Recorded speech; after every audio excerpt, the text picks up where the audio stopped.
Manatra ny araba ndray tompoko lasy tompoko vavy faly tafaraka aminao ary tafahoanao anko amin'ity takariva ity manasanao anaraka hatramin'ny farany ny fampalalam-baovao ito amin'ny fahitalavitra Maty TV nanomboka androany ilay hetsika manasongadina ny toe-karena ny sy Mantinambara nanatrika an'izany moa ny filoham-pirenena ary hoentina amintsika eto ny akon'izay rehetra izay eo ihany koa ny toy ny hetsika tanterahany ireo mpampianatra frama ary ny sehatra sosialy tsy adino ny mitondra izany amintsika amin'ity andro androany ity tafahoana tamin'ny filohan'ny anteny miram-pirenena teny Tsimbazaza ihany ireo mpampianatra frama mandroany tsy nanafina ny fitakiny sy ny etaetany ireto mpampianatra mivondrona ao anatin'ny fikambanana anefa ireto raha mitava tamin'Andriamatoa Jean-Marc Sarakoto mamonjy.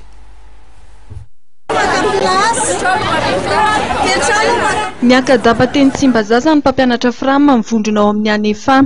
Raha teo ivelan'ny lapan'ny Tsimbazaza no maro anisa tamin'izy ireo dia niraisin'ny filohan'ny anteny miram-pirenena Andriamatoa Jean-Marc Sarakoto mamonjy androany ny solotenan'izy ireo.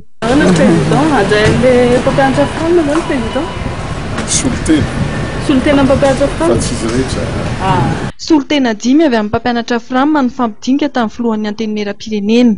Nifototra tamin'ny fitakiana fandraisana andraikitry ny solombavam-bahoaka amin'ny fampiarana ny lalàna milaza ny fanaovana maimaim-poana ny fampianarana ary momba ny fandraisana mpampianatra frama no hevitra nentin'ny mpampianatra frama tamin'ny dinika. Inay zany le fangatananay ireo ihany apetrany mazava tsara hoe ny député rehefa nifidinay dia tokony nitondrany etaetanay vahoaka.